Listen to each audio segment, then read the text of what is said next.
Hey, this is Joe Gatto, and you're listening to Shootin Shit. This is Johnny Wrestling, Johnny Gargano, and you are listening to Shootin' Poop. All right. And we're fucking back. First of the new year. Coming out the gates over there. Wow. That's all. I mean, that's all I got. I really don't have anything. Yeah, that's it. That's it. We're fucking done for the night. Yeah. Good night, everybody. We're fucking All right, man. Happy New Year. You guys remember that time we tried to fucking I don't even know why I record? stopped smoking for this shit. We tried to record a holiday greeting, and we fucking took like 15 minutes just to say Merry Christmas. That was my fault. I actually watched that the other day because that shit's still fun. I couldn't stop laughing. That gives me anxiety, like right away. Like right away. You know, it was so funny. It was like after about my third break, right? I'm watching it, and I didn't notice it that night, obviously, because you literally pull your hat off and you start laughing. You go, "What the fuck is wrong with Sean?" It was so bad. So bad. Well, it's only happened once, so that's it. Was so bad we've never done it again. We actually stopped. We stopped celebrating the holiday because it was so fucking bad. In our defense, that stuff was more for DDJ, man. He was always real big about, wanting to do. I know. Let's do a video. Speaking of that fucking sweetheart that he is, he's not here tonight. He is not in the back. No. I know. T's and P's. Yeah. Feel better, buddy. He gets sick during every damn holiday. Every fucking holiday, he is sick. Well, he's around too many people. He stayed up past 1 o'clock in the morning the other night, man. So he's still got a. Well, you know why? Is he was out there at my friend Patrick's house. You know Patrick that lives right over there? Right over there, dude. Over there? Over there. Okay. Fucking time. Anytime we went back to the house, Patrick lives right over there. Patrick is like 20 minutes from everything, apparently. Except my kickstarts, which I'm still fucking waiting for. So, drop that little gem for you, DDJ, so you have something to look forward to when you watch this back. Because I know you watch it going, it was so much better when I was on the show. He watches it going, I can't leave these guys alone. They have no structure when I'm gone. Yeah, there's no structure. Dude, what are you talking about? He's in the fucking big time. He's fucking interviewing Randy Orton's Gardner's fucking cousin. No, dude. The ins and outs. No, dude. The big one was the pharmacy guy who used to deliver Randy Savage's beard dye. You mean he had to really go and scour Florida? That was a good one. All the way down to Tampa to find that guy. Well, and now I say this joking, and you can buy just from anywhere, bro. I'm just saying. They interviewed one of my favorite wrestlers, so it's like, like I'm gonna make fun a little bit because I'm like, I just see the fucking group chat. Oh yeah, you gotta check this out. You're really gonna like it. I'm like, what? Oh, we interviewed fucking Tony Deppen. I was like, what? You tell me now? Like what that? Well, dude, I was like, I campaigned for 2 years to sign Tony Deppen. On the show, we had fight for that man to get a contract. We had to give him. We had to give him his own thing under our umbrella, man, because those guys aren't going to talk to us. We shit on everybody. That's true. We're not. We talk shit about our favorites. Yeah. We're not an interview show. Nobody's going to be like, oh yeah, I really want to talk wrestling with those three. You know what? Morons. Do you know what we got? It may not be Tony Deppen. We may not have Tony Deppen. Or Toby Deppen's gynecologist. I mean, sorry. It'd be a different doctor, dude. Wouldn't it? It's a different doctor. Well, dude. Allegedly. Well, but what we do have and who we can get is very, very, very hard to get in the business. We've got a contract. Well, one day. We've got Cornette's Racket Maker, guys. Oh yeah, it was a big get. What? Dude, that's huge. The stories he could tell. Oh God, yeah. Was he there? I wonder how many times he banged Jimmy's wife.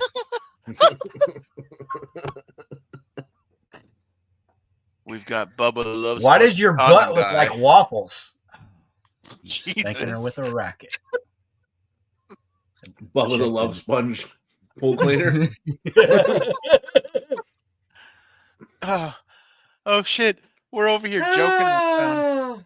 I'm not even watching anything remotely wrestling right now. I was watching some fucking show on Vice, and it's Dark Side of the Ring. Owen Hart just popped back on. Dude, yeah. Dude, those dark sides that are... fucking nice. nightmare.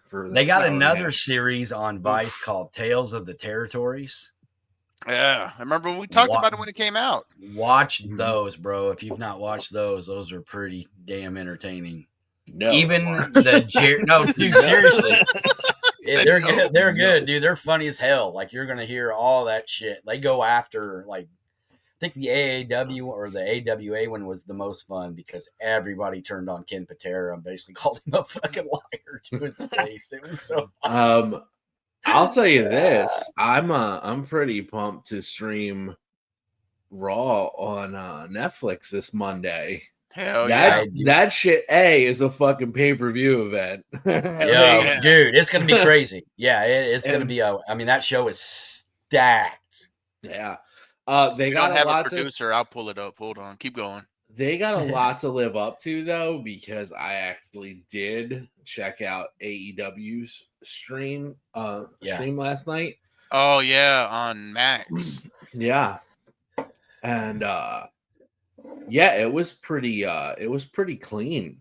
Yeah, no issues. I will say this though. Well, dude, Max has been doing live stuff for a while. That live concerts, live stand-up. True. So they've had a little bit more than Netflix. Look, I watched the games on Christmas on Netflix, and I didn't see any problems. Like there was, I know a lot of people. I saw a lot of people complaining. I can't log in. It's so laggy. Blah blah blah. Like all that shit.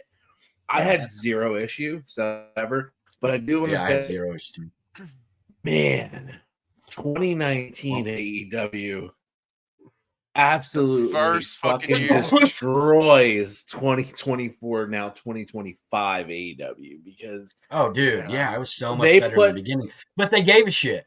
That was the difference. I rewatched the first Philly show, which was the third Dynamite ever, and I was like, God damn! Like I had a moment where I liked Chris Jericho again, like, But watching it though is crazy because literally everybody was like, "Oh, SCU comes out the start of the show, they're gone." Yep. Best friends, who Chuck's gone, right? And does Trent around anymore? Is he injured? He's again? Injured, I think. Great. Yeah, they're all injured. Well, bro, most of his AEW career, he's been injured. I feel like it's their style of wrestling there. So that they're gone.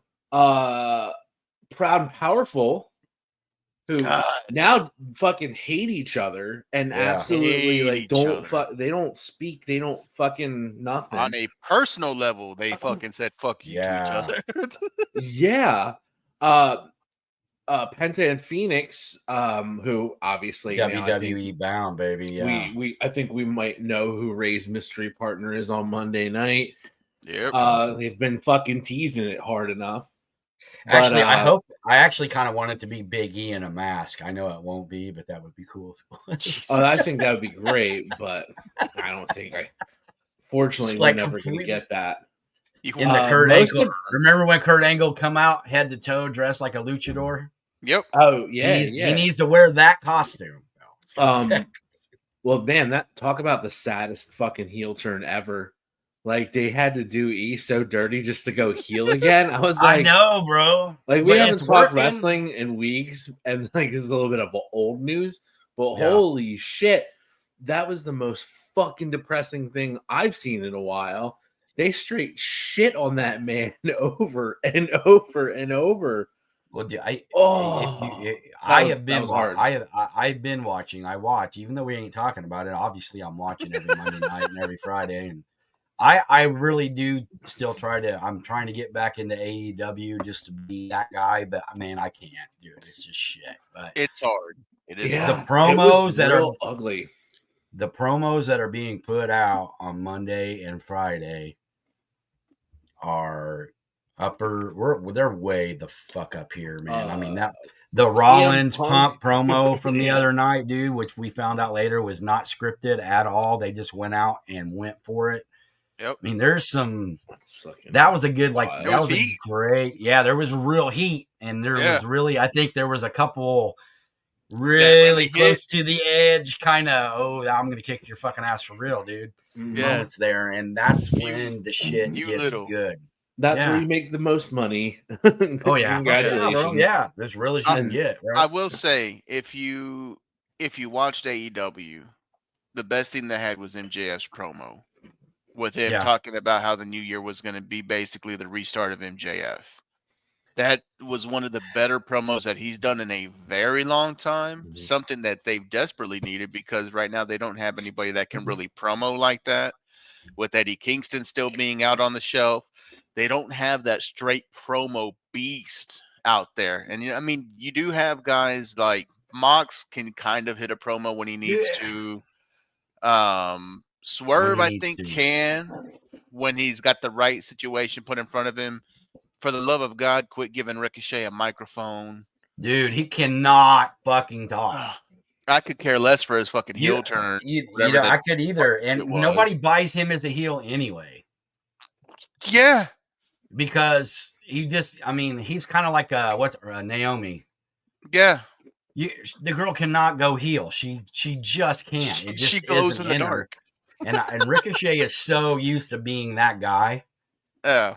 That even if you put a mask on him, it wouldn't fucking matter. He can't do heel, bro. He just can't. He can't talk and he can't go heel. He's kind, and I hate to say this because I don't want to. I mean, Ricochet obviously is very, very talented. He's had some big fucking moments in the ring, but for me, he's kind of on that Evan Bourne. Like a lot. I mean, dude, he's like Harold Miner. He looks like Jordan, but he ain't. You know what I'm saying? I mean, like, he's got all the gifts, but he can't. There's something missing that's not connecting. And if it hasn't connected by now, he's been doing this 20 years. That's about as good of a fucking comp as you can get. Evan Bourne, dude. You see what happened to him. The dude's got moves for days. No, he does, but he ain't what you would call like an upper echelon. Like, he ain't top tier. He's a hell of a hand. Ricochet is not a guy. Yeah, they're a hell of a hand. You know, they're good He's workers. The guy who takes the bumps tagging with that guy. He's that guy. You know, they're not going to be able to connect with the audience because they can't talk to save their lives. Ricochet's best work was Lucha Underground. Yeah, and he had a mouthpiece. Why? Yeah, exactly. That's what I was going to say. You know, that product is so different from the first 2 years. Yep. And I don't know exactly what ruined it. I mean, I have a few ideas, but yeah, I actually don't know either, to be honest with you. It rhymes with Mocaine. It's a hell of a drug, from what I understand. Probably, because that shit is so drastically different. The Ricochet heel thing, absolute garbage. Ricochet and AEW in general, kind of garbage. I don't really like the run. I don't like anything happening. I don't care about it. And I actually like the guy, but I do too. Terrible. Dude. I'm not. Terrible. It's not like I'm not. Yeah. And then last night, my problem with this is, who made a segment where you're gonna stab a man in the face with scissors? Like, I mean, I understand. Like, I mean, it's a throwback to that Arn story, right? But like, that shit is just not dumb. Yeah, it's dumb. It was really over the top for a cheesy kids product, because that's what I feel like AEW is. I kind of feel like WWE is Oprah and AEW is still trying to be Springer, but not Springer, like the knockoff Springers that came out after Springer. They were Springer during year 1 and 2, then they turned to Steve Wilkos after. Yeah, right. Pretty much. Right, exactly. Exactly. And you don't. And you had all that momentum too, because like we were all excited, dude. It's another product. We were sick of what was going on in the WWE. But it was good, and then Triple H and it was fucked them, because Triple H made WWE a lot better. Yeah, I knew we all kind of knew that was going to happen, though, didn't we? It just happened at the time, not in order that we thought. Yeah, the old man was gonna. We didn't know Yeah. it was the gonna boot shit that way. Yeah, for sure. Literally. So but that product is just so, and like, oh, this is gonna be horrible. But is Adam Copeland literally going by Cope now? No, just Because that is the ultimate like it's so fucking gross to me. I don't want to call you Cope. I'd rather not watch you on television because honestly, you should have retired a second time. Like, I would have rather he just gone with Ledge. It's the fucking Ledge. Yeah, Cope. But it's a joke too because like, oh wow, real clever, shorten it down to 4 letters. You mean like Mercedes Monet? I don't want to talk about that because I'm going to get very angry. The CEO. What did they pay her? She's the highest paid female wrestler in the world for that garbage. She's not dropping that belt. And Ellen quit dancing after a while. She needs to too. Dude, she dances like HBK did back in the day. That lame hip chick. Yeah. I don't think that bitch can dance at all because she only does the one thing. She can barely wrestle. Oh shit! Well, let's be honest. Like, she can barely wrestle and perform. Her fucking botch list is extraordinary outside WWE, and even in WWE, it ain't great. I didn't even know what her finish actually looked like because she's fucked it so many times. I didn't know how it was supposed to end. Yeah, I don't know. I don't even know what it is. It's some weird thing that everybody's like, oh, she fucked this up again. I'm like, I don't know what it is. But I don't even know how it ends. I mean, you got to think too, and I'm going to throw this out there just in the case of Mercedes, because we're talking about, anytime we talk about her, we got to talk about the other 3 and what they've all accomplished. Those 4 girls that came out of NXT have all been multi-time women's champions. 2 of them hit superstardom. One is, the biggest name or making the most paid female right now. And then you got Bayley, who is a pillar in the WWE. I mean, consistently longer than any of the other 3. She's been there and not gone as much. Yep. Mercedes peaked in NXT, bro. Let's be real. She peaked in it. Her best shit was against Bayley. I didn't even try to talk about her. I don't give a flying fuck. Oh, go ahead, bro. The point of this is your thing, baby. The point of this is a year ago, I would never think I would say this. But the state of wrestling right now is absolute fucked. There's WWE, and then everything else is dog shit right now. And I mean that because I just looked at the fucking Wrestle Kingdom card. It's just the most ass Wrestle Kingdom I've ever seen in my fucking life. I have less than 0 interest in it. Yeah, and the same Dynasty thing with their fucking. Better. It's better, but like it's still ass. Like it's still ass. It's fucking garbage, dude. I don't like it's like both shows to me. Both shows dog shit. Well, absolute dog shit. Save that thought real quick. I'm gonna run the video. Well, I'm not gonna forget how much I don't care about fucking pro wrestling right now because it's all. We're gonna run the video, and I'm gonna give you all 3 cards, at least the high points. Time out. WWE is like far and away the best product. And I didn't think that was possible anymore. The most interest, the most hype behind things right now, their shows are running hot. They're getting ready to premiere with Netflix, and Netflix wants all the biggest shit, so they're getting night 1 an unreal setup. And we're probably going to see the fucking Rock back. We're probably going to see at least some kind of crazy return from somebody. Cena showing up. Cena is going to be there. He's going to be there. Like all this shit. And like SmackDown premiering on USA, that's going to be huge. Yeah, and meanwhile, it's like I got fucking Edge coming back from another fucking long injury. Like at this point, my guy, you've been in your return. You've been injured now more than you've been active between 2 companies. I think it's time. Like, let's call it a wrap. there's nothing good about that anymore. I don't like watching Edge perform, cope, whatever the fuck you want to call him. It's just not good. FTR, what the fuck, dude? FTR is fucking mess. Like, I love FTR, but what are they doing? Like, they're not just hanging out and just doing whatever they fucking want to do at this point. Like, they got nothing for them. We can go on this for a while, man. Yeah, Let's get we really can, but it's just like, it's crazy that a year ago I never would have thought to be like, yeah, WWE is the superior product.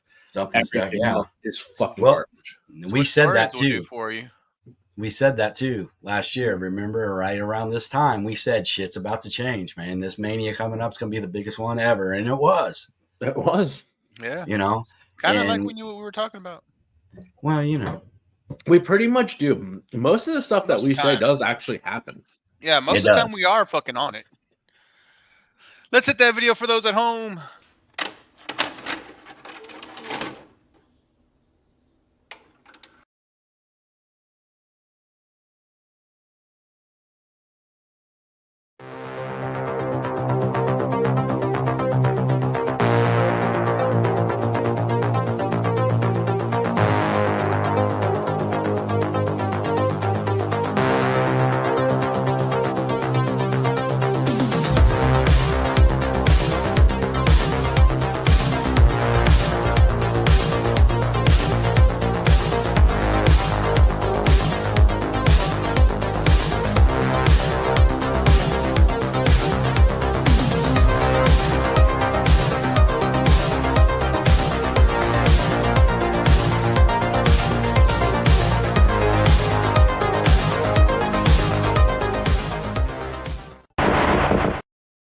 You know, our intro video is hands down the best robotic hand job I've ever seen. Dude, so good. Better than, you know. Our producer came up with that. It's great. I know. Well, and he would know. If somebody was going to invent something where he could jerk off with a robot, it would be Dennis. I love it because it is everything I asked for, but the bonus on top was the not asked for but gladly accepted robot hand job on the TV. Yeah. Fucking phenomenal. Nice. Yeah. Robo Big hand. Bang Theory, dude. Robo hand day. So, Wrestle Kingdom. We just shit all over it. Blech. Some of the big matches, we've got Shingo going against Konosuke Takeshita, which is the open heavyweight, the never open heavyweight championship against the AEW. And Takeshita is one of the ones on this card that's got the most fucking pub lately. Yes. And he's on the And that's like one of their main matches, man. Ah. You've got that one. Another big match here. I think one that I'm going to actually be interested in. Ren Narita, Jeff Cobb, Rohei Owaya, and El Phantasmo for the NJPW TV Championship. And, I mean, it's really garbage. Zack Sabre Jr. and Shota Umino for the World Heavyweight Championship in IWGP. And that match will be wasted on people. Because they will not realize what is how intricate and what is actually going on there. Agreed. Hell, isn't there a fucking like retirement match? Hold on. I thought somebody was one of, oh, here we go. Tanahashi versus my baby mama. Road. Yeah. No. Tanahashi versus Evil lumberjack match. If Tana loses, he retires. I might watch just for that. I mean, if it's the Ace's last fucking show, I'll probably watch. Yep, I'll check out the highlights. Wrestle Kingdom the next night, which is like the second night of Wrestle Wrestle Kingdom Part 2, which is now Wrestle Dynasty, so where everybody's just coming together. You've got These people coming together. It's a big match here. Mercedes Moné and Mina Shirakawa. If you don't know who Mina is, Google her. You're welcome. The Great Okan and to be announced against the Young Bucks for the vacant IWGP Tag Team Championship. Love a solid TBA when there's no real. No matter who could fit in there. Like the Bucks aren't even doing anything right now. Nope. And we already know it's not going to be Kenny because Kenny's on the card already. Versus Gate Kib, which I will be watching that. Dude, I'm really am interested in Finley versus Brody. I think that's gonna be a fucking meat slapping meat fest. It's gonna be great. It always makes me nervous when you say meat slapping meat, dude. You get so excited over that. Look at Some him. meat, good Look meat at him. slapping meat. So, I'd love to see your Pornhub search bar, bud. you don't want to, man. It's Dark, isn't it? It's Yeah. fucking dark. I knew it. I know it is. fucking out there. Australian death porn. It is fucking dark like an Armenian chick's asshole. That is fucking dude, dark, yeah. bro. Yeah. It's so Armenian dark. death porn. It's so dark. You can hear the guy that's recording it going, "What the fuck?" Who asked for this? Yeah, They paid extra. that Vanta black paint. You can't. It reflects like no. Blocks like 99% of light. Special order. Shit in my mouth. Dark. Who the fuck's hot one? The fucking CIA. The CIA has to redact shit out of your fucking search Fucking history, porn, yeah. dog. Oh, dude, I've had a whole conversation about this. I told a friend of mine, I'm like, dude, my fucking CIA watcher is just like, what the fuck, bro? Again, fucking black this out, black this out. Oh, this was actually wrestling. He's actually fucking, oh, black that out, black that out. I keep it interesting for those fuckers. He just 'cause I know. promises that he didn't open up Paige's ring gear and take a whiff. He promised. Right, yeah. Ugh. I actually still have those up there.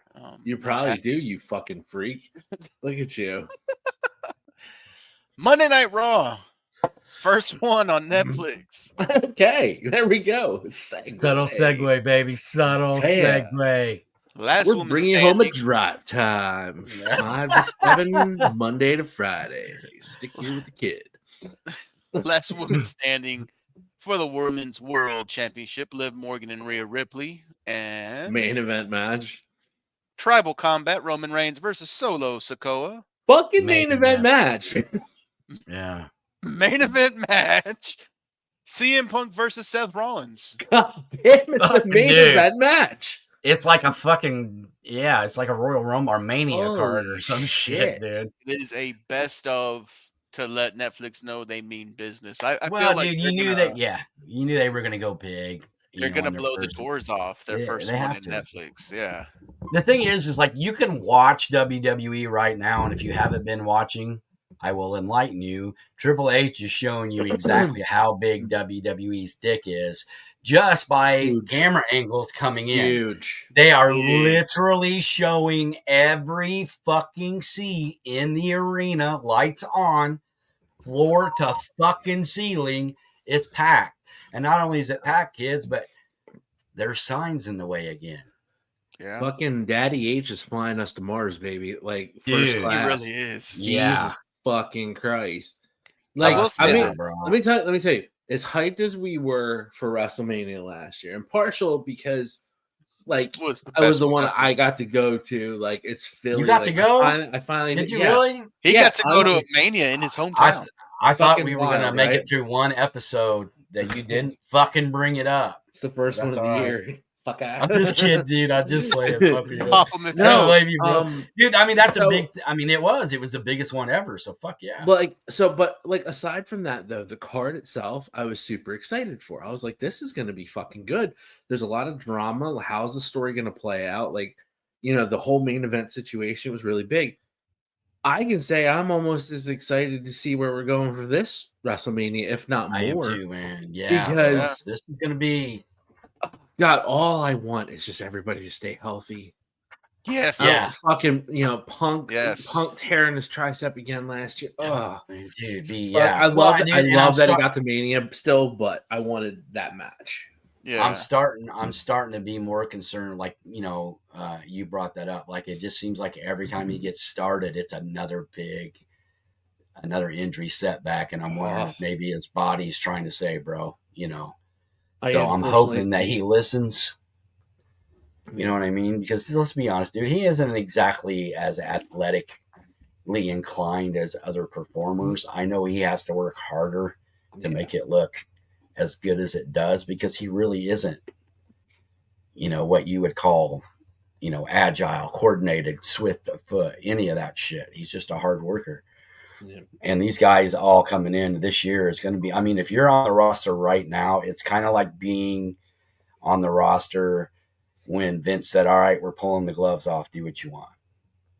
Make a name, because now's your time. Now's your chance. You're finally in a situation where you can go to somebody with your ideas, and they're not just going to shit on it. They're either going to help you work it out,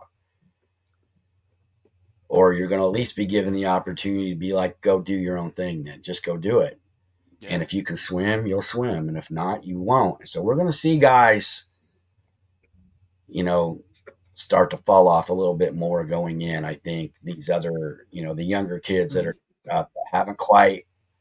Yeah, but we got like Shinsuke on fire again. Yeah, I know. I love that too. By the way, because what a waste to not have that guy on your fucking show every week. He is a fucking needle mover. People like him. Yeah. And I like, let's go full heel. Let's do like the whole. I just have him on the show.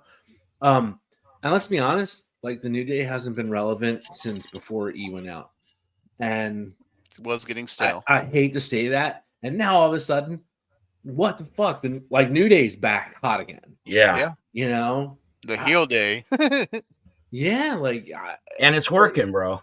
Like you got a lot of talent coming back around again. Like they're doing shit that's really like, oh, I'm invested in this. I'll invest in this a little bit. And they haven't wrestled. It feels like the locker room is committed.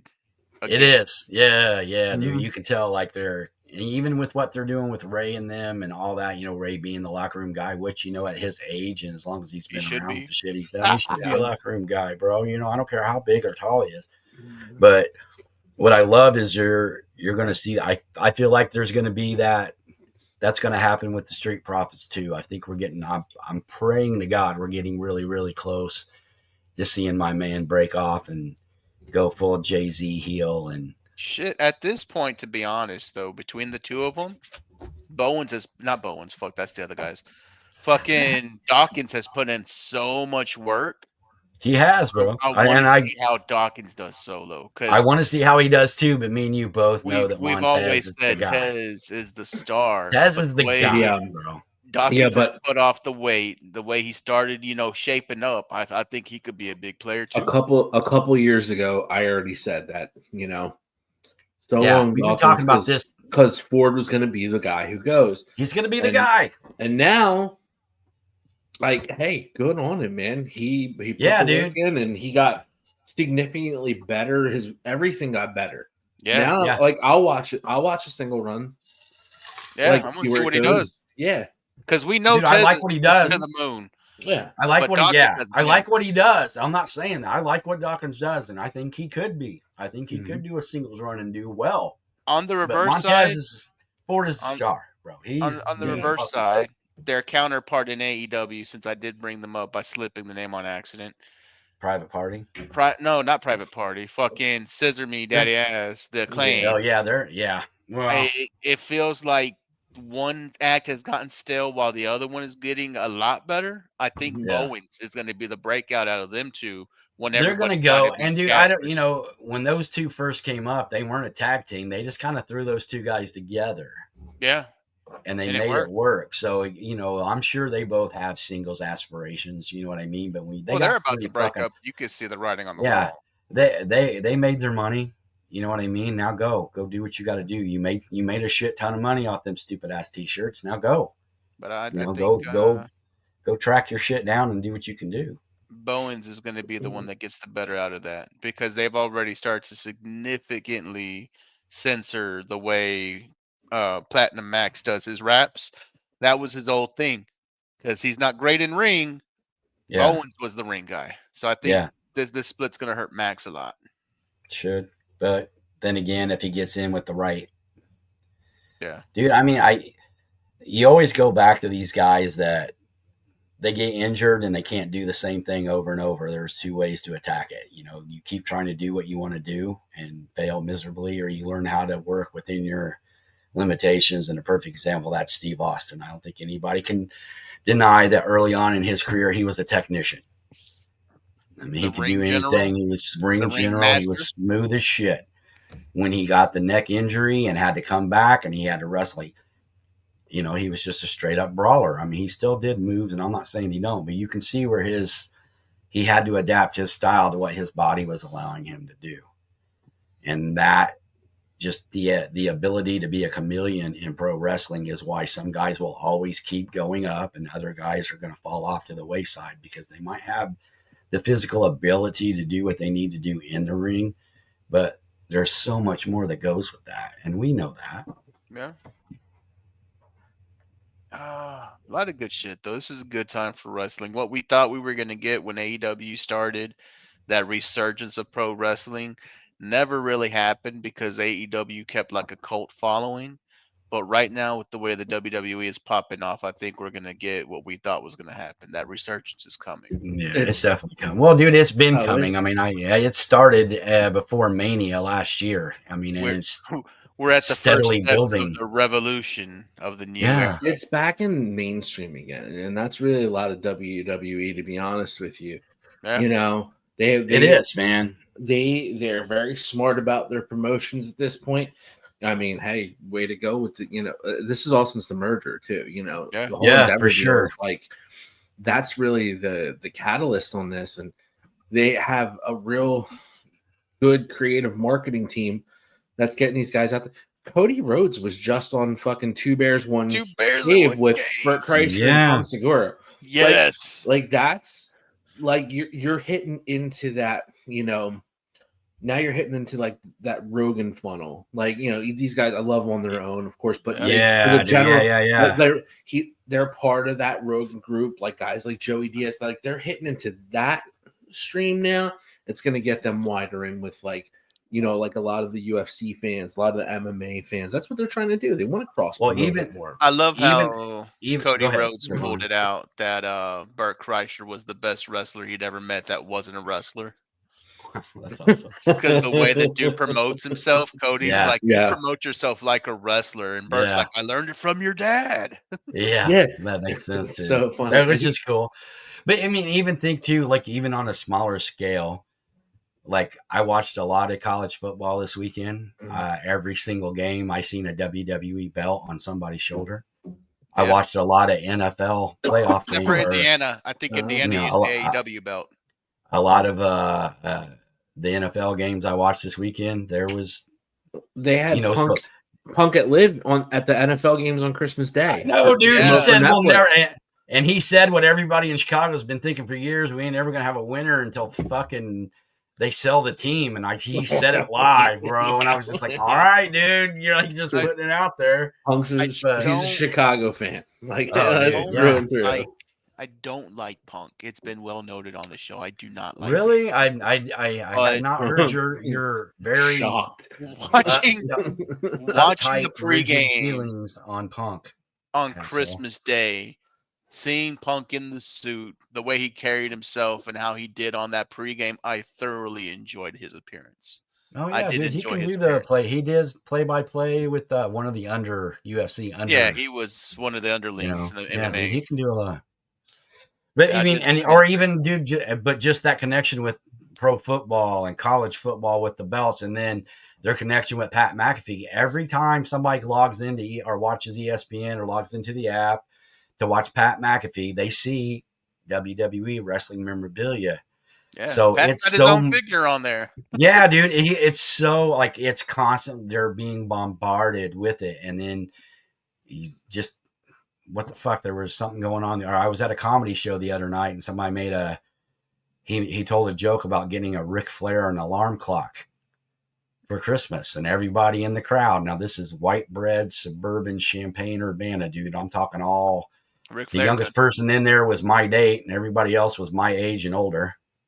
Cause it was a 7:00 comedy show. Cause everybody else needs to get home. And he said Ric Flair alarm clock, and at least 25 people went, woo! So, dude, it's like permeated the national conscience. Pro wrestling is forefront in so many things. The past 10 years, 10 to 12 years, it's been a build.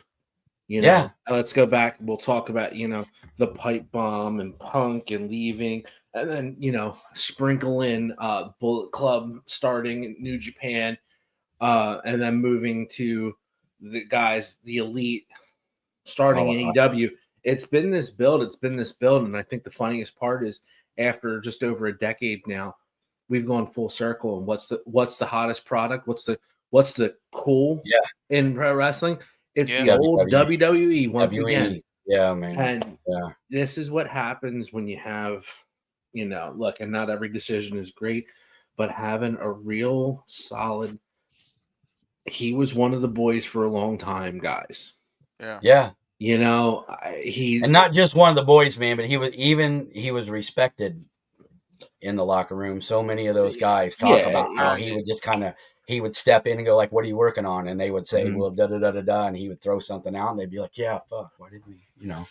Hey, look, he has changed that company a complete 180, in my opinion.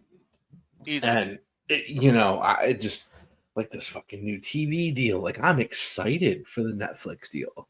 I am. Like, I want to see like how far it goes and like what they can do with it. Yeah. What they're gonna push, what they're gonna do. They now have the creative door to do anything, because you want to have a night where they're gonna go over the line. You can. Yeah. You want to keep it PG, you can. Like, you can do a lot of different things now you can affect the fan base very specifically.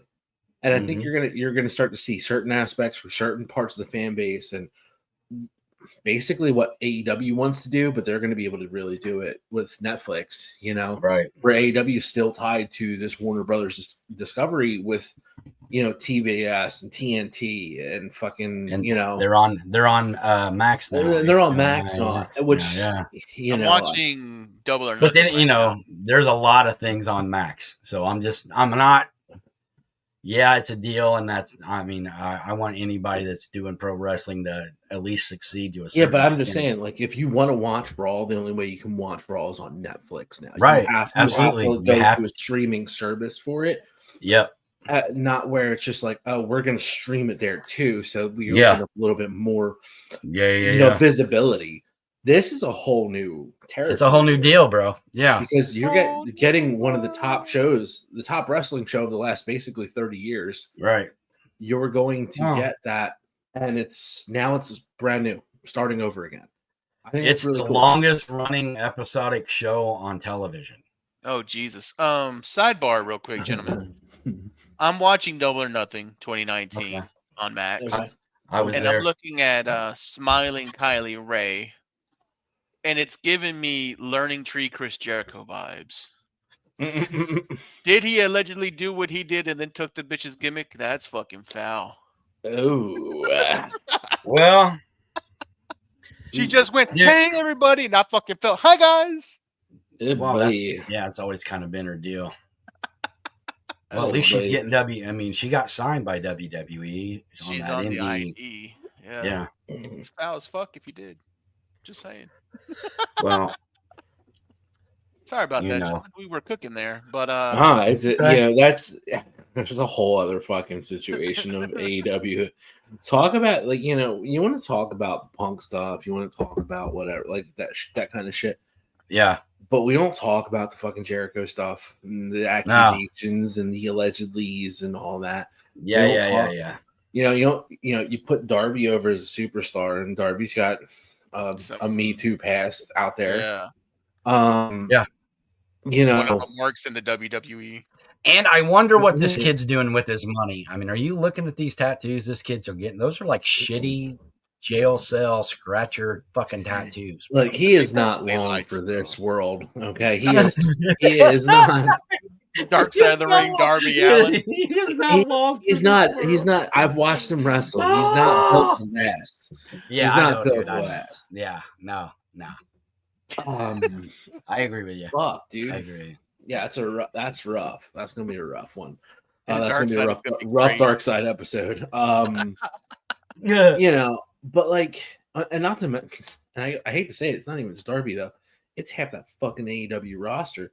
These guys keep doing what they're fucking doing out there, just being absolutely fucking wild.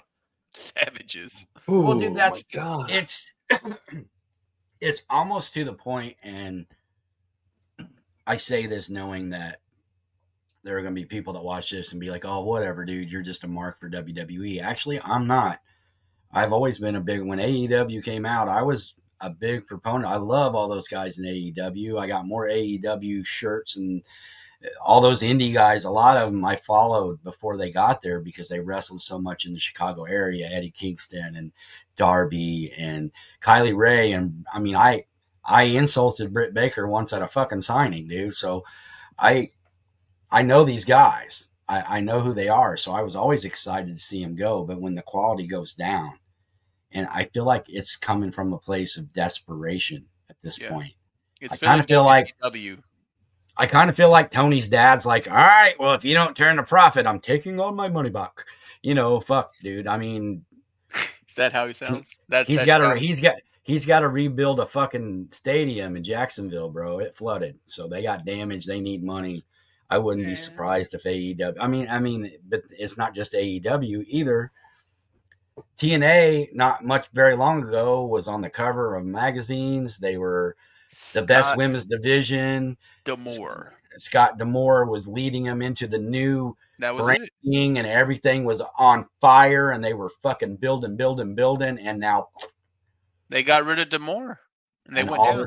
All their talent is leaving. We're going to see Jordynne Grace at the Royal Rumble. She's going to be a WWE performer and should be a WWE performer. Shit. No, she should. Yeah, that's not a hot take. You know, I'm just saying to other people, like, of all the, I understand, but Jordynne Grace has worked her ass off, dude. She deserves to be where there's a reason why the door is open there for her. That's not a hot take, buddy. You're saying it like, it's a hot fucking take, and she should be there. She should be. That's what I'm saying. There. Yeah. Well, that's my point, dude. Regarded, she deserves it. Yeah. So I mean, there's a lot of and there's a lot of guys in TNA that you're gonna, dude, with the relationship that they have with TNA now, it's kind of like they were doing with ECW back in the day. I'm sure they're supporting them financially in some way. That way, it leaves the door open to bring people back and forth. If you look at it right now, we've already know Jordynne Grace is due for the WWE. Oh yeah, I'm out. Does that mean like if it's like the ECW deal? Does that mean we get Jerry Lawler showing up to TNA? I'm super pumped. Oh Jesus! God, I almost wish he would, just so somebody would whip his ass. He's no longer under contract. Yeah, that's right, dude. He is not. So like I was saying, Jordynne Grace, we know she's already on her way there to the WWE. Speedball Mike Bailey, breaking news, is alleged to be going to AEW. His contract just terminated. They'll eat his ass up. The kid's SAWFT. Soft.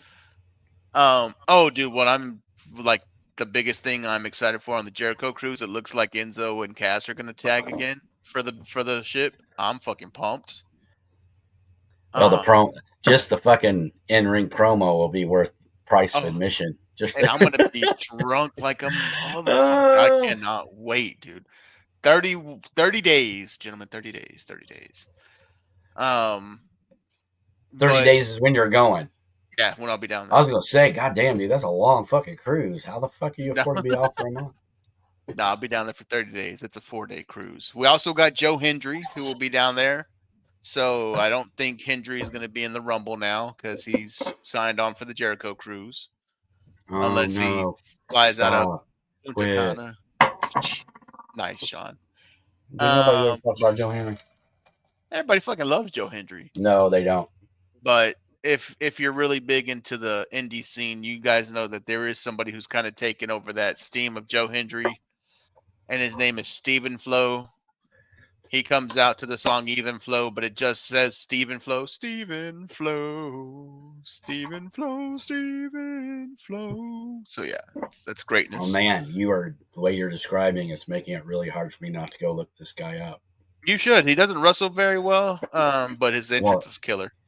Oh, dude. Well, did I send you guys that video? His entrance, I think so.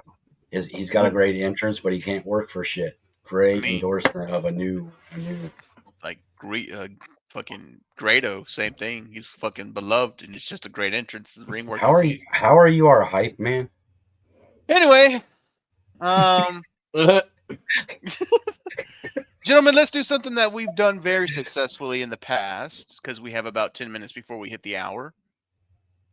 let's get some 2025 predictions because we fucking nail these almost every year, except for Joe, who's wished death on AEW for like the last 2 years, and it's coming. It's coming. I mean, look, let's be honest. Let's be honest. I'm right there. I'm right. We're right on the cusp.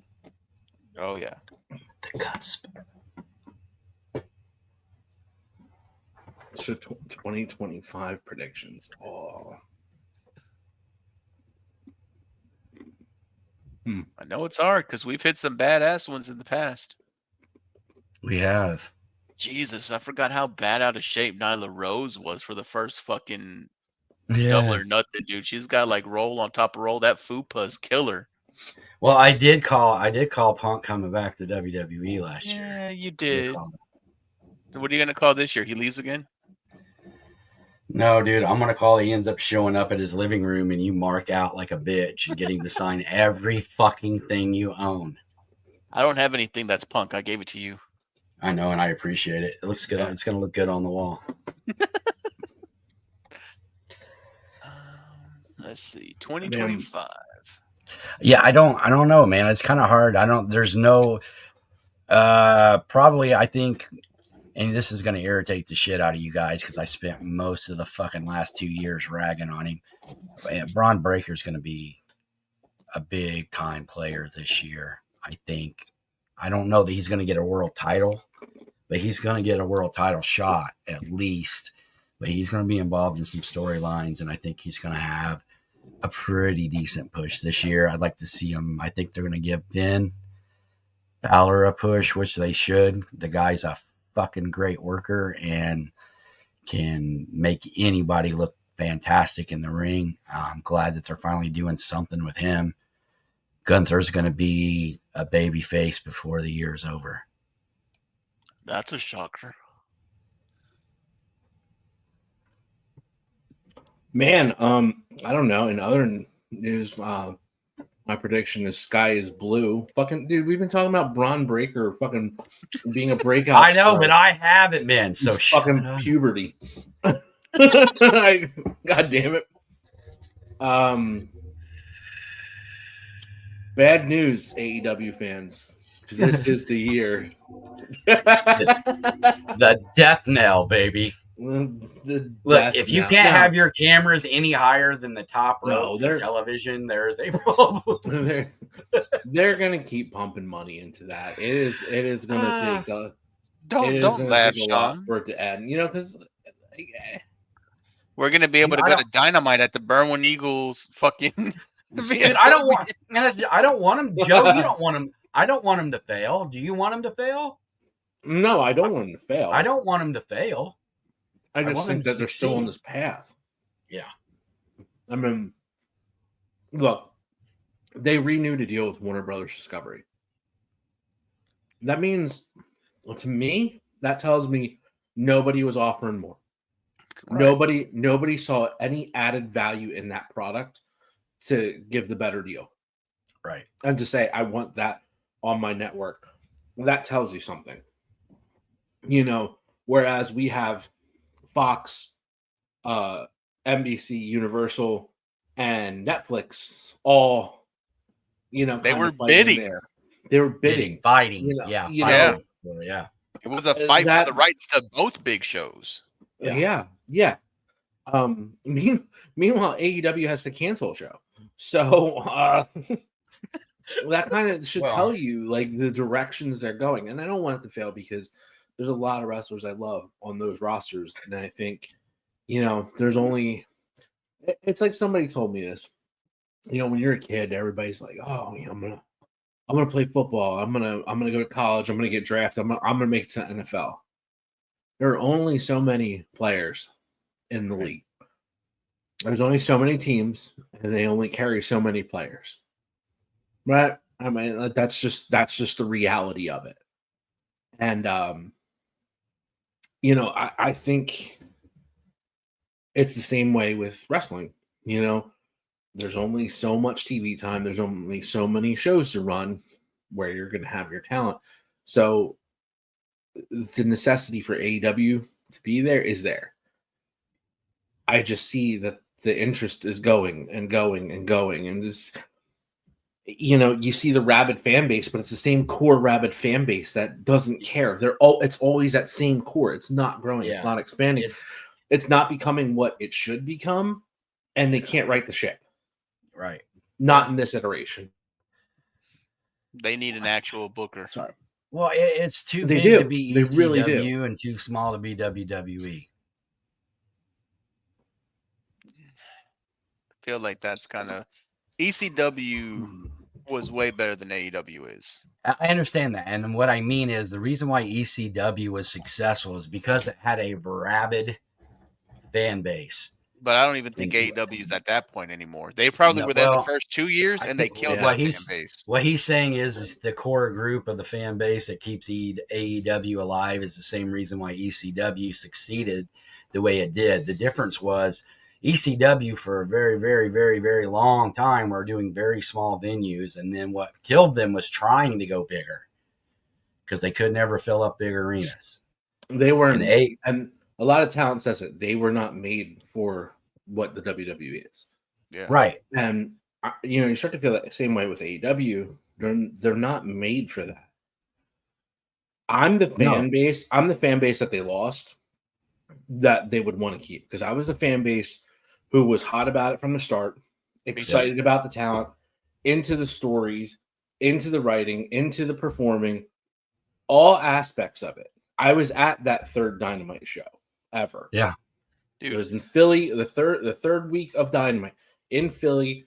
My brother and I were there. I have that great story, how I met Cody Rhodes that night, all that good shit. It was awesome. Loved it. I would buy the pay-per-views. I can go back, because the Bleacher app switched over and I got a whole email about that and stuff. Yep.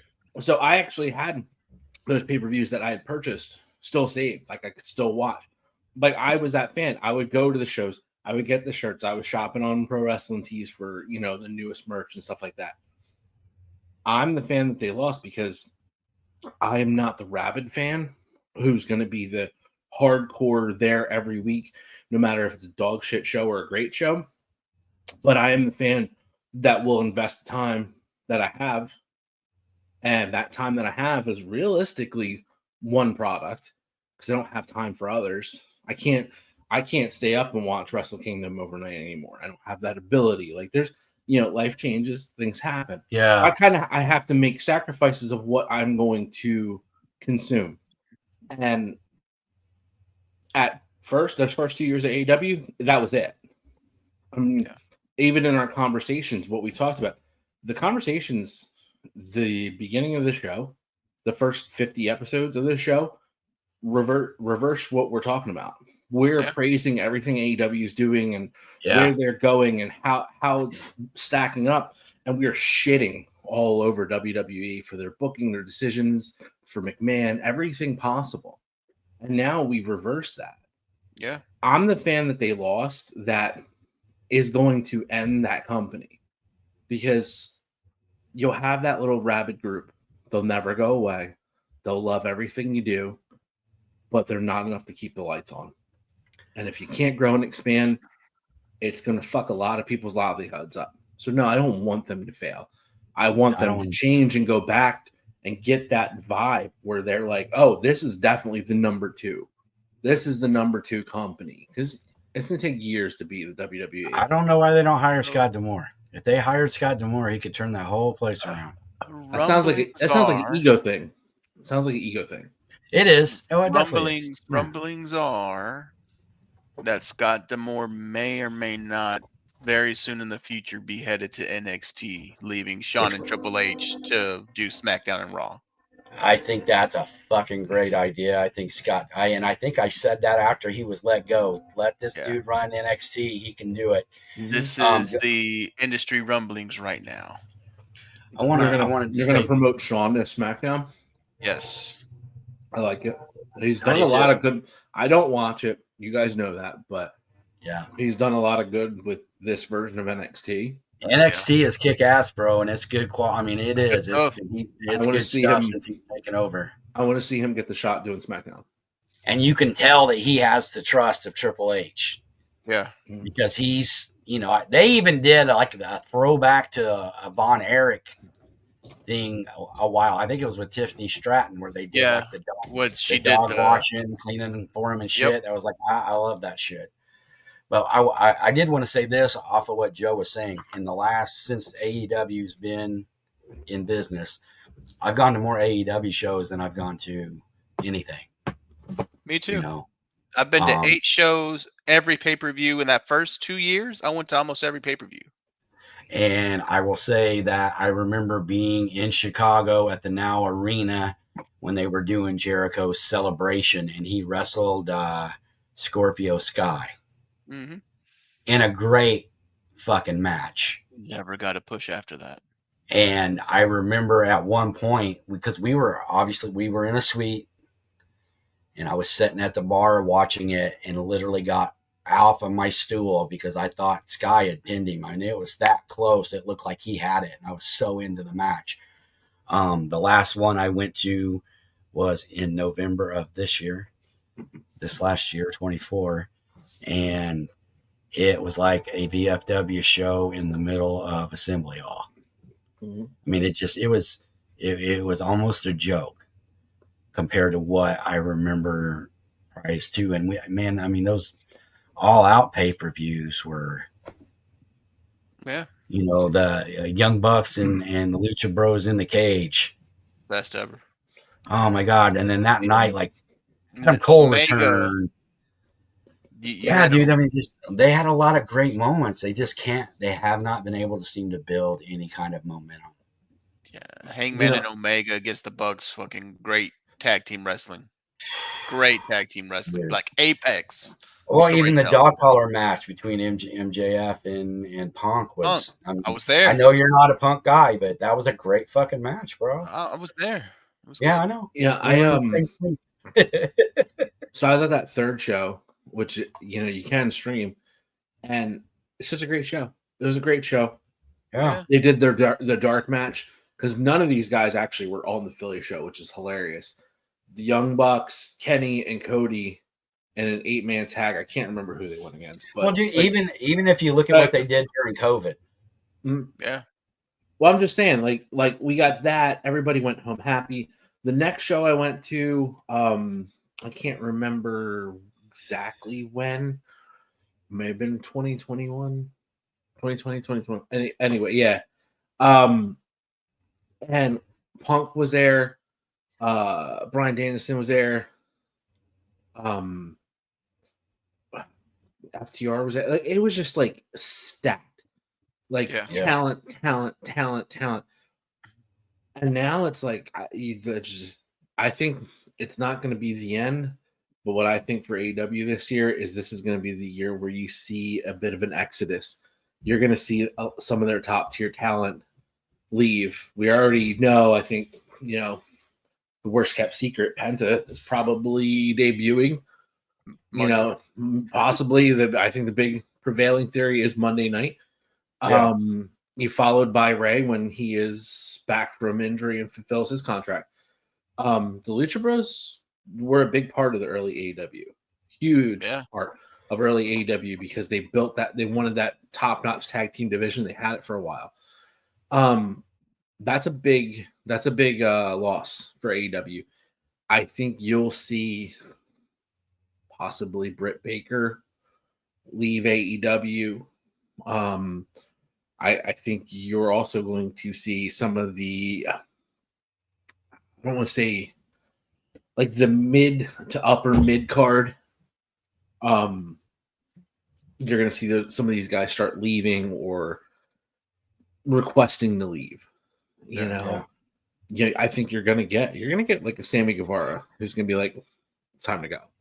Yeah, Sammy already tried out for WWE and didn't make it, so he wants to be there. Also, like Black. Look at Starks. Starks wants out.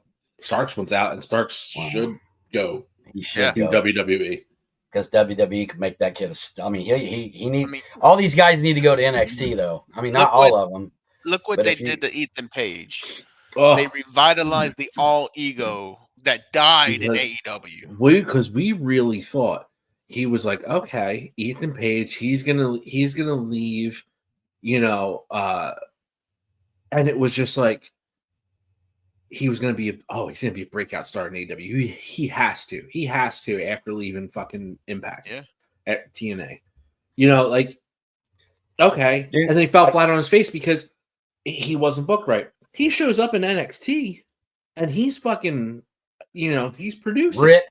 Okay, and I'm gonna say this because me and Giovanna have been talking about this for a couple weeks. So these indie guys come in the WWE or AEW and they get signed, right? They get like real money. And then you automatically see them get soft. And I mean physically, they're not training, they're eating better, they're making money, they're not working as hard because they're making a lot more money now. So they ain't working indie shows 3-4 times a week. Right. And a really good example of that right now, and I know I'm gonna catch shit for this. Jacob Fatu is maybe 3 months away from a fucking suspension. Okay. The guy is definitely using opiates. Definitely. You can see it. I can see it in his eyes. You can tell. I know the look because it looked me in the mirror for 10 years. He came in fucking unbelievable shape.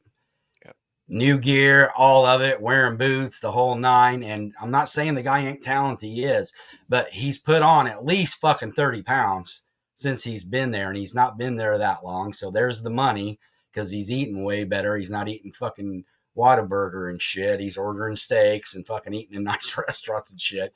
And then two, I honestly do believe he's got some kind of injury that he's self-medicating. But, these guys come in, they gain the weight, and that's what happened with Page. He got fat and lazy in AEW. I said that. As soon as he got to NXT, when he came in, the dude was ripped to fucking shreds, man. He was in great shape. Now he's put a little bit of that weight back on, and that's fine. That you can tell the work he's put in NXT was way more than what he was doing in AEW. And I think that's kind of what it was, is these guys have a big chunk of that locker room has fallen into, I'm making good money, I don't want to risk injury. First of all, it's bulking season, so you can go fuck yourself. Dude, he was fat back then. Dad, don't even bulking season. But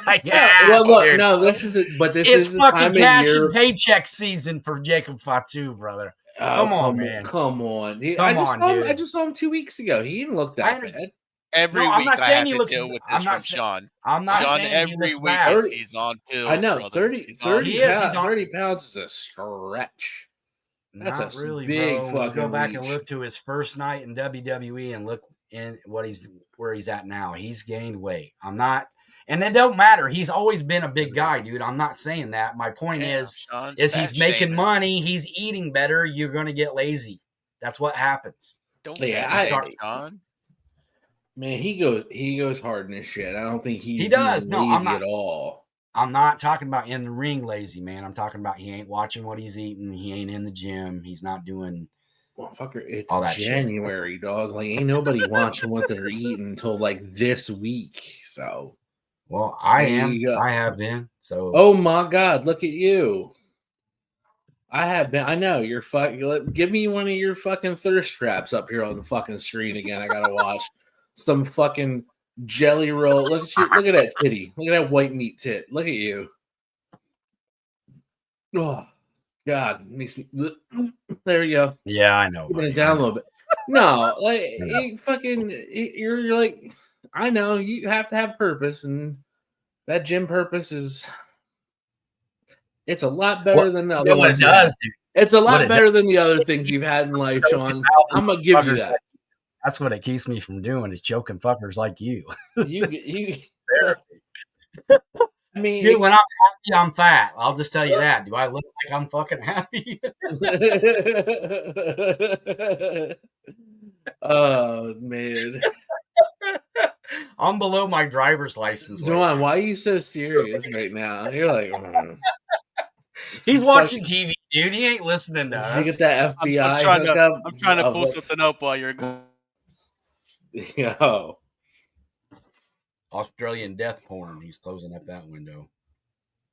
Yeah. Why is there barbed wire on your dildo?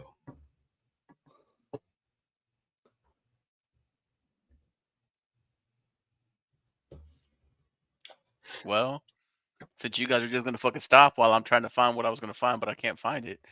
Well, we always know the right time to fuck with you, dude, even Let when we're me, not. bastards. I will say I think AEW started going down after Kenny Omega got hurt. Yes, there were telltale signs in the beginning, but Omega got hurt after the belt collector. They really had nothing else that they could hang on, and they've been trying to force Mox, and they've been trying to force Darby. And this is all the shit that we hated about WWE is that they kept forcing the same 2 or 3 guys down our fucking throats every week. That's what they're doing now. Used to have a good variety of people. Now you've got Mox, you've got Darby, you've got OC, and whoever else that they have to maybe sprinkle in the time, throw in a Will Ospreay every other week so you could at least get one good match in there. But that's the issue. That's been their full strategy for like the last couple of years, 2 years. They don't have a guy. Well, yeah, no, that's the issue. They don't have a guy, the guy. Like Roman is the guy. They have But a Mox. And that's the difference between WWE and everybody else. That's They have rough, a lot of man. guys. They got a lot of guys, man. I mean, you could put a belt on Orton right now at his advanced age, and nobody would say shit because it's Randy Orton. He's the guy. You can't do that in AEW. I mean, yeah, John's probably their biggest. I don't know, man. It's tough because there really isn't. I thought Swerve did a really good job as their He's a hell of heavyweight a champion. I thought he was a hell of a champ. Yeah, they're he always had a great run. They're always going to be looking for something more, and that's just it. Until they figure out who they are, it ain't going to matter who's wearing a belt.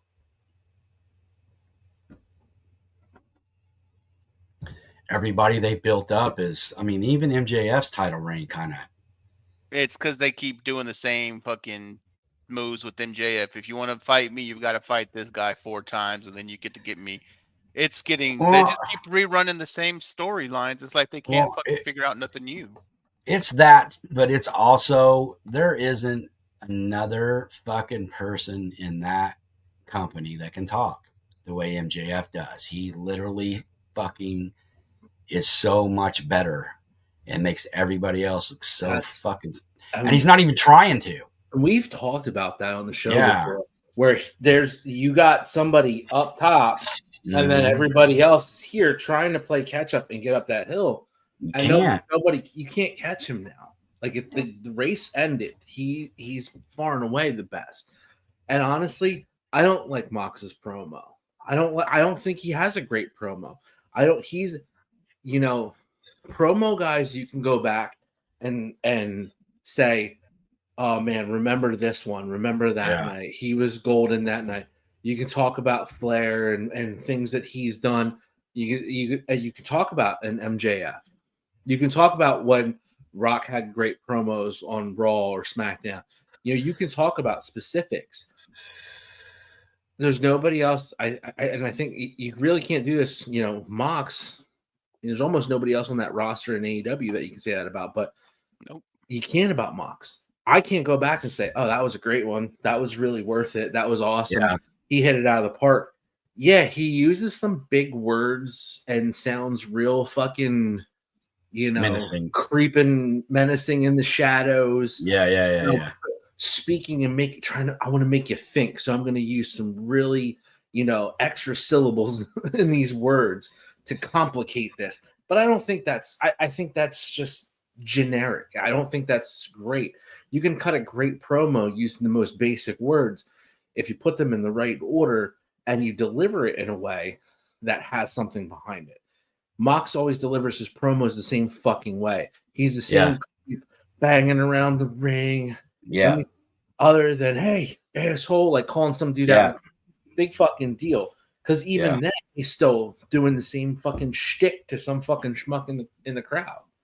He doesn't have it. Nobody is. MJF is it.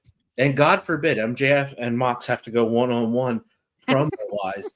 That's going to end real fucking fast. Oh, dude. He's going to make Mox look so bad. But that's why, for the life of me, I don't understand why he signed such a big contract to stay there. Like MJF would have been so much better off. Well, I said last year, if he went to WWE, he would have been the main attraction this coming Monday. Oh yeah, hands down. Just to hear what he was going to say on Netflix, right? Yeah, just to hear what MJF would say with live mic, broadcast live to around the world, essentially, and with no TV restraints. You do what you want in this segment. It's going to go on late. It's going to go on last. Say whatever you want. What's he going to do? I think everybody knows what he would do. Yeah. Wouldn't be thinly veiled. It would be very blunt. Yeah, to the point. Not to steal from Seth, but he'd burn it down. He would. He would, to the point that Tony Khan had to pay him more money than anybody else on that fucking roster to keep him there.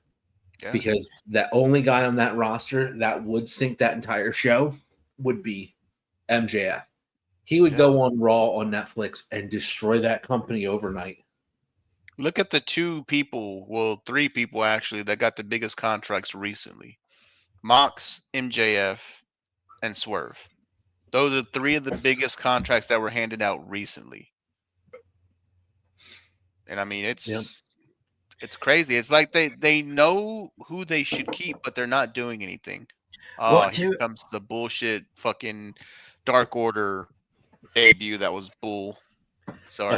And you also, just throwing this out there, man, you also got to think by the time these guys started AEW up, a lot of these guys that they signed that were from the indies, those guys they weren't like all a bunch of rookies, man, that hadn't been doing it long. A lot of those guys have been in the business 10, 12, 15 years. Yeah. And now you're in a situation where their bodies are breaking down, which is why everybody seems to be gone most of the time. Yeah. And you're not really building new stars. You're not really, Hook's got to push because of his dad. Let's be honest. He got to push because of his old man. Now, can the kid can he work? Yes. Not taking nothing away from him, but he had an opportunity. He took advantage of it, and that's great. Wish I had a dad that was in pro wrestling. I would have done the same fucking thing. But other than that, you had guys like on the first episode, Private Party, in a match with the Young Bucks. They had a great fucking match. That's Private when you should have put the titles on him, not this fucking. Not 5 years later.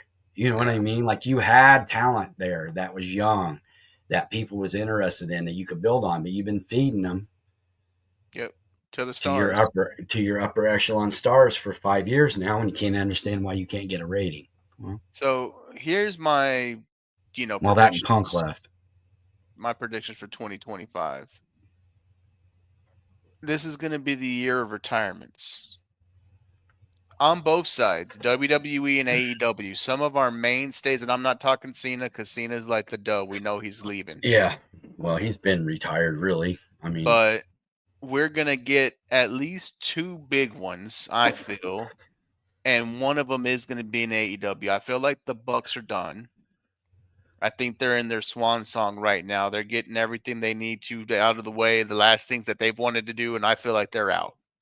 I feel like the Bucks are done. In WWE, I can see it being real close for guys like Sheamus, Randy, AJ.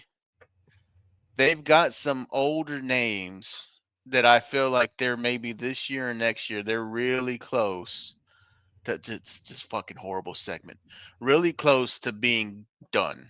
And I think this year we see the first domino fall of who will be leaving out. I agree with you, bud. So that's my big one. 2025, year of retirements. Watch year out. Of retirements. Jody, you got anything to say before we wrap this up and go home? I think that's a great point. We're gonna get some big retirements happening. Especially to the guys that you just said, like, these guys are just so banged up. I know Sheamus came back from a big injury, but neck injuries are neck injuries, man. Yeah. You only got so many of those to punch on your card and you're done. And that's a tough one. Randy, he's got nothing left to prove. He doesn't need to tear his back up anymore. He's still got kids that are, kind of young. Yeah. And his wife. Oof. Yeah. So, Yeah, I think you're gonna start seeing some of these guys start to call it a day. I think what Cody said he's got till what 40, He 45? doesn't want to go past 45, I think was his thing. Yeah, That's good. And isn't he pushing 40 now? Yep. Yeah. So then you've got fucks like Double J that is probably gonna want to die in the ring like fucking Ric Flair. yeah, Fucking yeah, Double but that's J. that generation too, man. Yeah. You can't deny that generation there of that this is it. You know, those guys. Yeah, and I'll lump Jared in there too. Those guys Dustin started is living the also gimmick. Dustin is on his last contract also, but I don't give him Yeah. quite as much shit as I do Jared because Dustin is at least teaching the new generation there. Yeah, Dustin just signed another one though, didn't he? He just signed He's another on his contract. last one, yeah. Surprising too, because I thought, he'd have at least a little run with Cody. Yeah, that they'd bring Goldust back for one run. Not even bring him in, just bring him in as Dustin now. As Dustin, that'd be cool. You know what's funny about Dustin is, dude, he's actually having some of the better matches he's ever had in his life. Oh, he's in the best killing shape it he's right ever been now. in. Yeah, he's fucking. He's killing just it. gotten better, Dude. better. I mean, the guy's 55 years old, man, and him and Sammy teaming up and Ring of Honor tag team champs and like them and the Righteous from this last show, fucking great match. Yeah, it was a good. I seen the match. It was a good match. Really good. Yeah, I love Dustin, dude. Yeah. So good on, like, he's having fun doing it once. I, selfishly would just hope to see him, especially knowing his last run was coming. Yeah, I'd like to see him. I mean, hopefully he needs to be in the Hall of Fame. Yeah. Definitely needs to be in the Hall of Fame. Does he though? Yeah, he does, man. Yeah, they did. He's earned it. That Goldust was an iconic character from the Attitude Era. The matches he had with Roddy are legendary. Yes, he definitely does. The guy was a U.S. champ, an Intercontinental champ, a multi-time tag champ. Okay, and this goes back to the fucking argument of what is deserving. Dustin's never been the guy. No, you're right. He hasn't. I can't disagree. I can't argue that. And Dustin is in the same tune as R-Truth. They both get in. Comedy gimmick. What didn't fucking like Santino Morello win the fucking U.S. title and Intercontinental? He won the Intercontinental title. Yeah, the first match. Yeah, so like let's call it what it is. Those titles don't mean shit anymore because we fucking. Well, no, I agree with you there, but they got ruined, and it's like really looks at your contribution. I mean, if you're gonna induct the character, I guess, but. Which WWE has been notorious for anyway. That's how Goldust and R-Truth is going to get in because of the character. So you don't think that Dustin Rhodes? I mean, this isn't me stirring shit. This is a legit question. You don't think he deserves to be in the Hall of Fame? I think there's an argument for him to be in the Hall of Fame. If we're up to me, yeah, I'd probably put him in something. Yeah, like I probably would. I'm not gonna say 100% I would. I probably would. But he's one of those guys that's like, well, fuck. Like, all right, what was his major contribution? Like, he had a great character in a company, and he did it. Well, it was a great way, and it was change. He made it evolve over time too. That's he evolved characters. Yeah, I would agree with that. And he's a solid ring worker. He's still going strong. He's not one of these guys that gets in the ring and earns a paycheck and doesn't do shit. I mean, he actually works. Oh yeah, I know. Like I said, contributions behind the scenes and all that. But I understand what you're saying. But he's just not one of those guys where you go, oh yeah, no, I can't, or excuse me, I can't say, oh yeah, for sure, Hall of Famer, for sure. Yeah. I can't do that. Ballot Hall of Famer. You can well, no, I get that because if we're talking about going in on merits alone, I mean, Jeff Jarrett's been a multi-time world champion, so I'm sure there are a lot of people out there that think Jeff Jarrett should be in the Hall of Fame. I don't necessarily disagree with that, but I don't necessarily agree that he don't either. I mean, he isn't one of my guys, so I wouldn't fight for him to be in there. Well, and this goes the argument, and this goes back to quite a bit in the business. The CM Punk argument.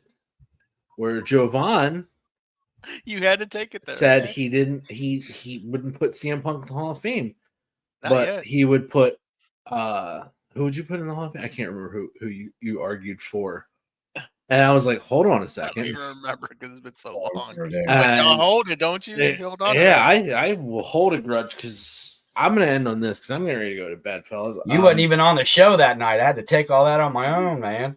It's been you called me a it's dumb been bitch. it's been a real hell of a football season. Dude, it's been a hell of a year. As we're entering the final weekend of the 2024-2025 regular season before the playoffs, and I've been very, very what do I say? I don't know. Nice about certain things that happen in the NFC East. I've been very polite about, not stirring up too much shit when it comes to division rivals. And I just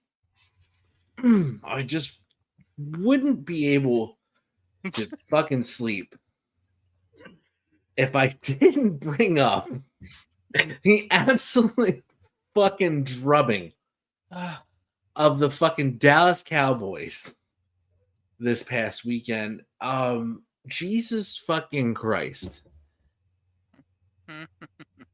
I wouldn't bring it up if it weren't for one Micah Parsons. God, just out there, stupid.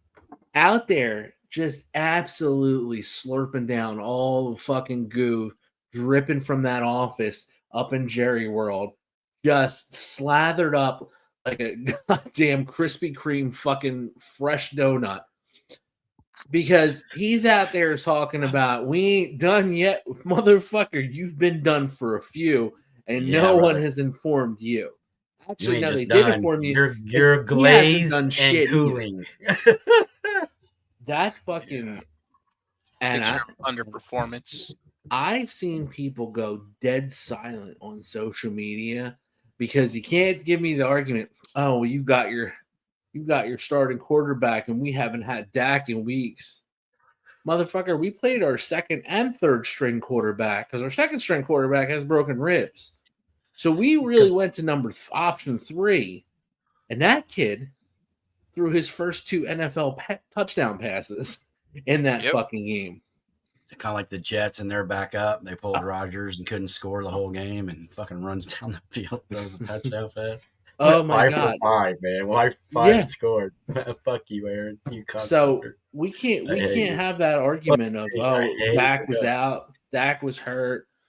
But Jesus fucking Christ, when are we gonna stop with this whole next year's our year? We're going Super Bowl next year. Like it's what has become embarrassing for that fucking Laker loving, Yankee loving, front runner fuck fan base that some people that may or may not be appearing on this screen have just gone completely radio silent about, because some people, not anybody here or not anybody all the way far end over there, like up and over there, has had to move to Detroit to where it's cool because I got a Lions hoodie and I love the Lions because I live in Detroit now. Oh, no. I'm not going to talk about the Cowboys, but I'm going to talk about the front-running fucking Lions. Okay. We're going to the Super Bowl. Okay, yeah. I was just getting ready to say I'm looking at apartments in Pittsburgh, dog. It's cool. I can most assure people that any Cowboys talk has been quelled since week 4. It's been pretty quiet. Pretty fucking quiet. And you got to respect it. You got to respect that dedication because he knows it's coming, but yet we went almost all year without you catching shit, and my team has won. We haven't won a game since week 4, so. The Birds destroyed the Cowboys twice this season. Once in Dallas. Can I get a second? And no, hang tight there, Kimasabi. You fucking lion loving cuck. It's like I love it when he gets on one of these, dude. And then just the fucking the cream that wonderful fucking cream filling of just the blowout that happened in Philadelphia, where people were just bored. People were bored. It wasn't even a fucking rivalry this year. It wasn't. The Commanders had a rivalry with us this year. We called that at the beginning of the season, though. We did. I think we jointly called the Commanders. I think we did. Don't worry, dude. It's Washington. They'll fuck that up before next season. Oh yeah, yeah. They won't be a threat. They will not be a threat next season. They're probably one and done in the playoffs too. But they will fuck that up next year. Yeah, absolutely. Aside from all that, though, this Saquon record talk, I told you guys in the group chat, I'm happy if he breaks it. And I will think that he breaks it, not these fucking douchebags who are like, he had an extra game. He can't break Eric Dickerson's record where Eric Dickerson had 2 extra games to break OJ's. So what the fuck? That's cool, though. Whatever. It's Emmitt just Smith because had extra games and an offensive line to help break Walter Payton's record. Salty-ass Giants fans who know that their garbage-ass fucking team gave up a fucking once-in-a-lifetime rusher. And those guys, very rare. Very rare. Yeah. Because he just showed, after years of taking abuse up in New Jersey, that with a good offensive line and a fucking quarterback who at least knows his ass from a hole in the ground, he can rush for over 2,000 yards. So if he plays this weekend, it breaks a record, awesome. If he doesn't and they sit the starters, I hope the Giants play to win. Because I side with Adam Schefter in this. You want to fucking play chess? Okay. Sit all your fucking starters for Philly. Give them the rest on the last week of the season, because we're going to end up, as it stands right now, I think we get Green Bay. But, yeah. And I don't know how this weekend. That's not going to be an easy game either, because Green Bay is going to come in ready, man. Right. So giving your starters a break, giving your starters a rest for it. But making the Giants play, making them win, and guess what? Oh, you're going to win. You're not going to be in the first pick. You're going to drop all the way down the fucking board. You're not going to get your quarterback of the future, and it's going to be another year of absolute dog shit hell for the New York fucking Giants. So either way, it's a Darnold or Jameis Winston or some shit. Even if it's an L on the fucking season, it's a fucking W for the NFC East, because fuck the Giants too. Yeah. Beautiful. I just want to say that as much as I agree the Eagles have had a very great season, the Commanders as well, very great season. We saw it coming from the Eagles. We kind of predicted the Commanders. Saquon is on my ban list moving forward, because he broke a 7-leg parlay, and the only thing I needed from him was a touchdown, and he got everything else in that thrashing of Dallas except a touchdown. And every time I bet on him, which seems like it's a surefire game for him to score, he doesn't score, so he's on my banned list. You got to remember, dude, that guy's eating first. He'll sit and let other guys eat. Those are his words. I would not be surprised if he doesn't play. I want him to play. I'd like to see him break the record, because that's cool. But if he doesn't play, I won't be surprised, because he's just that kind of guy, man. Well, who will be playing this weekend is the Lions. They do play the Vikings for the number 1 seed for the North. We're coming out hard in Detroit. It's going to be that'll be a big game. That'll be a big game this weekend. It'll be a big game. If you want to make some money this weekend, don't listen to Joe Vaughn. No, if you want to make some money, here's my 2-pick that has always paid out this year. His 11-step parlay. You take Jaden Daniels, no matter what it is, overage on his yards and over 1.5 touchdowns. You take the exact same combo bet on Baker Mayfield. Those two have been making money all season, because they always put them at 1.5, and they put Baker like under 200. Like biggest fucking Pro Bowl snub this year too. Yeah. Oh yeah. Baker's the motherfucking man this year, and like absolutely should be at the fucking Pro Bowl. Easily. All right. I'm going to throw this out here and then I'm done. That's what she said. Everybody's shitting on. So I love how I hate the fucking internet in the sense of like a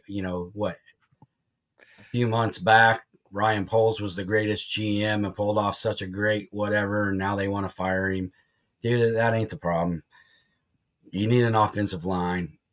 Quit fucking everybody's armchair fucking GMing and shit. You motherfuckers don't know shit about what you're talking about, because if you did, you'd be fucking GMs.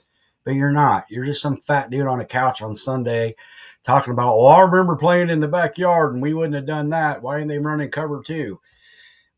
Caleb Williams had his numbers for the year as of right now: 3,393 yards, 19 TDs, 6 interceptions, with a quarterback rating of 87.4. The quarterback position is not your problem. The people on the field, with the exception of the offensive line, is particularly a left tackle that I wish would fucking blow out both of his knees. Quit fucking around. You got the quarterback. You have a team. We should have won more games, but you keep fucking hiring these lame ass, dumb, fucking untested coaches. Do some real work. Find a fucking coach that can come in and lead our team. If not, sell the motherfucker. And McCaskey, you're 94 years old. Die already and let somebody else run shit. This shit is not working for the city of Chicago. You're trying to build a new stadium and sell season tickets. We're not going to do it without a team. There's just not. Yeah, and also hey, shout out Pat McAfee for calling out the fucking Colts organization and canceling his fucking season tickets. Yep. Because they showed how fucking soft they were and didn't back it up. And Pat's right. Pat's right. He was. People can talk all the shit they want. They got a fucking quarterback who tapped out because he was fucking tired. Dude, our second string quarterback took a shot in the fucking ribs for pain before the game and won at halftime to try to get through it for broken ribs. Like, that's guts, man. That dude got him on it. This is my opportunity. My second on Jay Cutler, man. He had a great fucking arm, but he was soft. That motherfucker was soft. He was, but I love Cutler.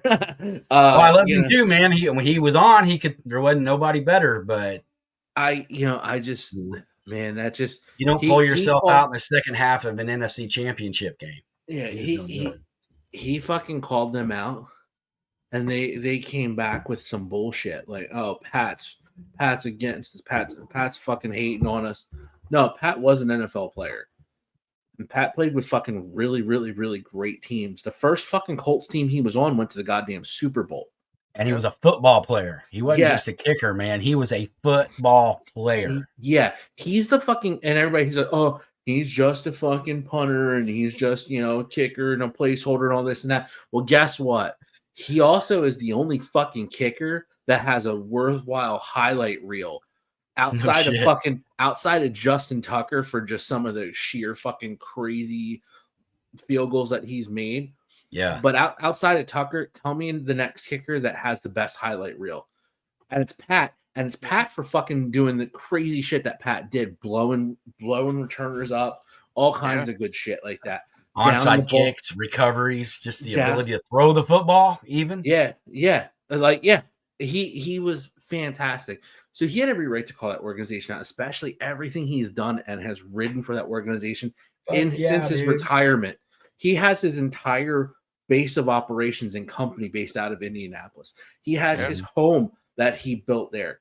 Like, he has everything of his life built around Indianapolis. And like, you're going to say he doesn't run for the Colts. No, he gets to call them out because he was in that building, in that facility. Dude, he's no different than Mike Ditka or any ex-Bear or any ex-Cowboy who was big. Like Michael Irvin can say whatever the fuck he wants about Jerry Jones.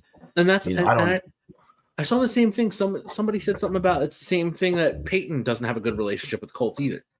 Yeah. And I'm like, really? Like to Peyton being Peyton, number one. Yeah. You want to keep that relationship. But a guy like Pat, who built his entire brand, has become essentially one of the main faces of ESPN. Yeah. And fucking pop culture in general. Like, you want to keep that relationship with your ex-players, that especially the ones who go on to big things or had huge careers and Hall of Fame careers. Like, don't burn those bridges. And like I said, I heard the same thing about Peyton. They burned that bridge with Peyton. He's not on good terms with him. And now Pat's not going to be. And that you're losing your biggest fucking supporter for being called soft. I wonder if he could buy the team. Probably. Nah, dude, I'm sure he's got enough friends. I'm sure he's got enough friends. I don't think he's in that level yet where he would do that. Maybe part of an organization or part of a group, but yeah, I don't know. Minority shareholder in a group. We'll see. Gentlemen, we went long, but we had fun. So that's what she said.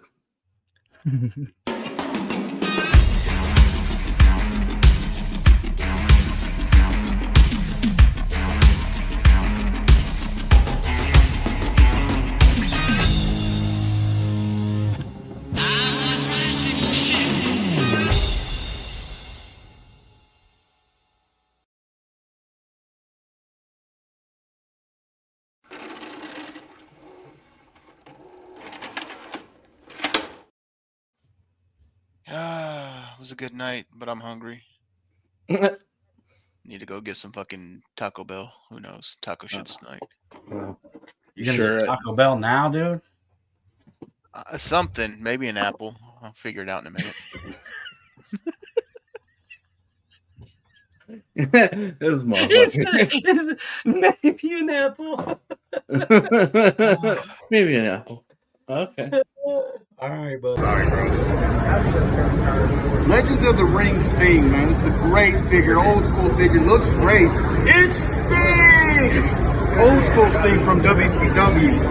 Guys, you know us, 3/4 of the Shootin Shit team, and we're here with a listener just like you guys. This is Jimmy from Super Powers Comics. My friend of almost 20 years. He's known him since you were 12.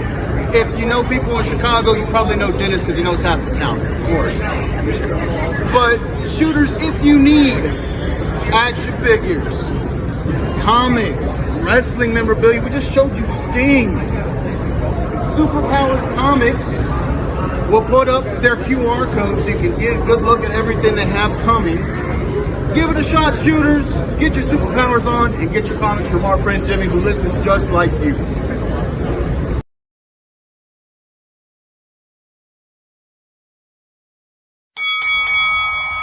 Attention wrestling fans and fans of Shootin Shit podcasts.